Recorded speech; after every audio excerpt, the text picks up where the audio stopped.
So what are the pros and the cons of the paleo diet? Let me know in the comments down below if you've tried the paleo diet and if you found any benefit or you did not find any benefit.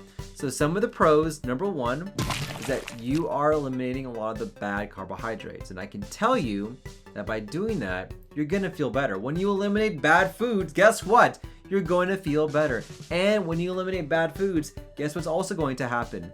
You're going to lose weight. And so there's evidence of people losing weight on the paleo diet, mainly because they are getting rid of a lot of the bad carbohydrates that are there, the ones that are full of sugar, full of carbs, and that are not good for you.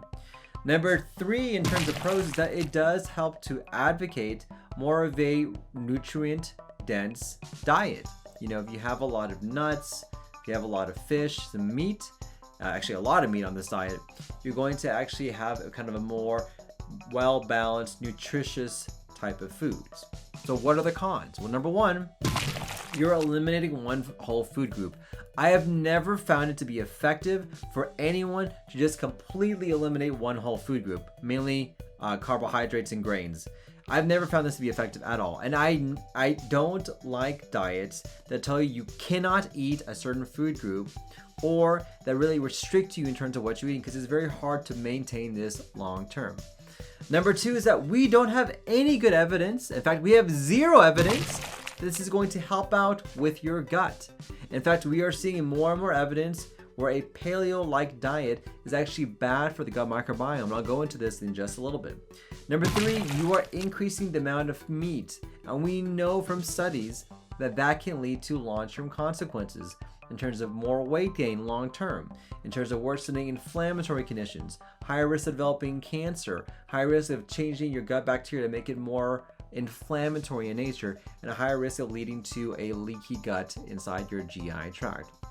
Number four, because you're eliminating grains, you're eliminating a lot of the good fibers that you need in your diet. Fiber is the backbone for what is going on inside your GI tract. And we know that based on all of the evidence, the best diet that you can do is to have a wide, diverse array of plants and vegetables in your diet to improve your gut microbiome. And by minimizing a lot of the grains, you're also going to minimize a lot of the fiber that's there. And that's going to lay a bad foundation for future gut problems in the future. And then lastly, it's hard to do. A paleo diet actually is just hard to do. And this is one of the reasons why the weight loss that you get with a paleo diet typically is not maintained long term. It is such a difficult diet to try and do long term. And you know, it's hard to go out, it's hard to do things socially, you can't do things like you normally would want to do, you can't enjoy yourself, and more commonly, a lot of my patients who go through this diet just cannot maintain this diet itself. So these are my thoughts. I would not recommend the paleo diet for my patients who are hoping to lose weight and for patients who are hoping to improve their gut microbiome.